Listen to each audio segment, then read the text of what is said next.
कि जो कोई सोसाइटी है वो हमारा राइट और हमारा टाइटल एक्सेप्ट कर रही है। नहीं, ये थोड़ा सा यहाँ पर थोड़ा सा मुझे लगता है वो जो कंटेंशन है, और यहाँ पर कोई भी पार्टी जाकर उनके राइट को, उनके टाइटल को जाकर जो सिविल कोर्ट, क्योंकि ये सिविल मैटर है, तो वो जाकर वहाँ पर इसको चैलेंज कर सकती है। इस बात के ऑप्शन हमेशा खुले थे और खुले हैं, ये बात बहुत हद तक क्लियर है। दूसरा, इस पूरे के पूरे प्रकरण में कहाँ धांधलेबाजी हो रही है, मुझे लगता है बहुत ज्यादा हर स्तर पर, अलग अलग स्तर पर यहाँ पर धांधलेबाजी हो रही है। और धांधलेबाजी इसलिए मैं कह रहा हूँ क्योंकि पहली चीज, आपकी जो लेटर आप देख रहे हैं, एनओसी का लेटर, आप किसी को एनओसी दे रहे हैं एक पैसे की एवज में, और इसके ऊपर आपने सर्वे नंबर लिख दिया, इसके ऊपर आपने न्यू सर्वे नंबर लिख दिया, इस पे आपने हिस्सा नंबर लिख दिया, आपने इसमें एरिया तो सोसाइटी का कितना वो लिख दिया, लेकिन आपने एक जगह पे ये मेंशन नहीं किया कि ये सोसाइटी से जब आप उसको एनओसी दे रहे हैं या फिर डीम्ड कन्वीनियंस के लिए सोसाइटी जा रही है तो उसको एनओसी जो दे रहे हैं, उस पर आपने वो रेट मेंशन क्यों नहीं करी है जो कि आप उनसे वसूल रहे हैं। क्योंकि हमारे पास सी न्यूज़ के पास ऐसे बहुत सारा टेस्टिमोनीज हैं, कई सारे ऐसी सोसाइटीज के, कई सारे लोगों के, कई सारे यहाँ जो लोग रहते हैं उनके, जो ये वाली बात कहती है कि बाकायदा उनसे बहुत बड़ी रकम ऐसी होती है जिसको कैश में दिया जाता है। अगर टोटल 100 रुपए है तो 100 का 70%। क्या ये हो सकता है जो आप बता रहे हैं कि वो पैसा क्यों नहीं लिखा गया? वो पैसा शायद इसलिए नहीं लिखा गया क्योंकि वो कोई फिक्स अमाउंट है नहीं। अगर कंपनी नियम के मुताबिक कोई चीज लेती है तो 100 रुपये रेट होगा तो 100 जाएगा, 200 होगा 200 जाएगा, 400 होगा 400 जाएगा। किसी को 400 का रेट 150 नहीं लगेगा अगर कंपनी नियम के हिसाब से चलती है। अगर कंपनी वो स्लिप काट कर देती है, वो बाकायदा उस पर जीएसटी टैक्स जितनी भी चीज़ें हैं वो चुकाती है, तो शायद वो इस चीज़ को लिखते। लेकिन लोग पैसा देते हैं, वो बता रहे हैं, और कंपनी इस पर कुछ कह रही है क्या? देखिए, कंपनी से जब हमने ऑफिशियल तौर पर बात करने की कोशिश करी, कंपनी फिलहाल सामने आपको इस मुद्दे पे खुलकर कुछ भी कहने के लिए तैयार नहीं है। हालांकि कुछ डॉक्यूमेंट्स हमारे पास जरूर हैं। एक जो झंडे हैं उनकी जो रिपोर्ट है, आपके सवाल को मुझ के आगे लेके जा रहा हूँ, क्योंकि आपने कहा कि वो पैसे का क्या होता होगा, तो उसका एक मेरे पास जवाब है। देखिए, मैं अपने कैमरामैन से कहूँगा, ये जो हाईलाइट हुआ पॉइंट है ये आपको यहाँ पर दिखाएंगे। ये बात 2 नंबर का पॉइंट है, और इसके अंदर कहा गया है कि जब ये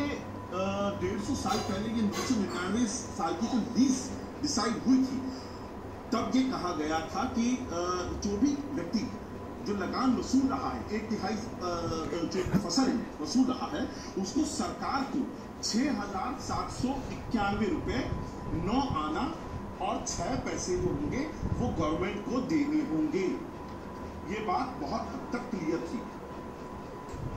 अब यानी अभी भी कुछ ऐसा पैसा है जो वसूला जा रहा है, तब पैसा वसूला जा रहा है, तो मेरे अब काफी कुछ करते हैं, जो 70% और 30% का जो रेशियो जो जा रहा है 100 रुपये में से 70 कैश किया जा रहा है, जो आरोप है कई लोगों के, हमारे पास इस बात के सबूत हैं। तो 70% पैसा कैश में लिया जाता है, 30% पैसा बैंक ट्रांसफर के जरिए लिया जाता है, और चूंकि वो बैंक ट्रांसफर है तो उसको शो करना बुक्स में ईजी होता है, उसी की ही हिस्सेदारी अगर गवर्नमेंट को आज के प्रपोर्शन में क्या जा रहा है, इस बात का कोई कहीं पर भी कोई बात मेंशन नहीं है। हमारे पास ऐसा कोई डॉक्यूमेंट, हमने बहुत कोशिश करी, हमने पूछने की भी कोशिश करी कंपनी से, लेकिन हमें इस बात का जवाब नहीं मिला कि आज की तारीख में कंपनी किस रेशो में, क्योंकि ये जो 6,791 रुपये की रकम तय हुई थी 150 साल पहले तय हुई थी, लेकिन आज उसका क्या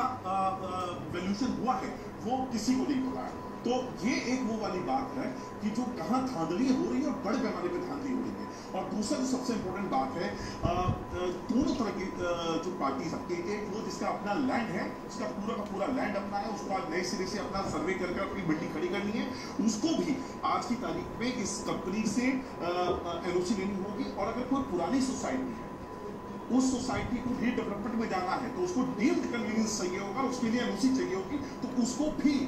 आज इस सोसाइटी के, इस कंपनी के पास जाकर अपनी एनओसी चाहिए होगी, तो उसके विभिन्न करोड़ों रुपए, लाखों रुपए नहीं करोड़ों रुपए, क्योंकि साइज काफी बड़े बड़े हैं लैंड के, तो उसके हिसाब से पे करने होंगे। अब यहाँ पर समझने वाली बात यह है कि वो जो पैसा है, पहला तो 70% पैसा जो आरोप आ रहा है कंपनी के ऊपर, वो जा रहा है, उसकी हिस्सेदारी किस किसके पास है, उसमें कौन कौन पार्टनर है, ये क्या काम नहीं होना चाहिए, क्या इससे राष्ट्रीय सुरक्षा खतरे में नहीं पड़ रही है? पहला सवाल तो ये अपने आप उठता है। दूसरा, 30% का जो पैसा जा रहा है, क्या आप सरकार पे लगा रहे हैं या नहीं लगा रहे, इस बात की जांच को भी रेवेन्यू मिनिस्ट्री को आगे रेफर करना चाहिए कि इस बात की जांच होनी चाहिए कि ये जो कितने बड़े पैमाने पर न केवल आप लूट मचा रखी है बल्कि आप सरकार के खातों को भी एक चीज में जरूर समझना चाहते हैं और दर्शक भी इस बात को समझना चाहते हैं। विपक्ष के लोग जानते हैं, सवाल उठाते हैं विधानसभा, सरकार जानती है कि क्या हो रहा है। बेबसी भरा एक बयान में कह सकता हूं कि रेवेन्यू मिनिस्टर का हमने विधानसभा के पटल पर सुना। क्या चीजें ऐसी हैं जो सरकार को, रेवेन्यू डिपार्टमेंट को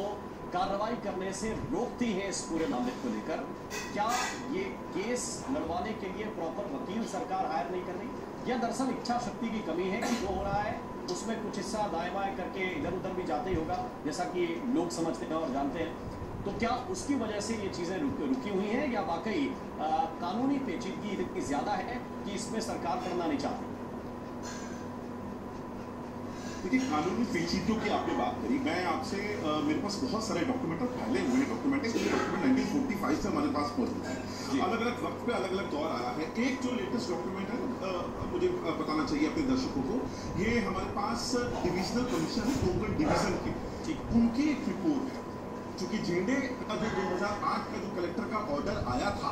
उसके ऊपर ये कोंकण कमीशन है जिसने स्टे लगाया था, उसकी कॉपी इस वक्त मैं आपको दिखा रहा हूँ। और उसकी वजह क्या है मैं दिखा रहा हूँ दर्शकों को, ये कॉपी मेरे पास जी जी जी। तो इसमें मैं सबसे पहले तो पॉइंट नंबर 1 पर देखिए, इसमें साफ तौर पे कहा गया है कि the judgment and order of the collector Thane so and so, जो 2008 5 सितंबर 2008 का जो झेंडे कलेक्टर थे, जो उनका ऑर्डर था जिसने इस कंपनी को सुपीरियर लैंड होल्डर बना दिया था, उसको यहाँ पर subject matter of this revision, यहाँ रिवीजन की इसको जरूरत है, इसका मैटर है। क्यों मैटर है? क्योंकि इससे पहले ये जो पूरा मैटर है ये लेजिस्लेटिव असेंबली में उठा और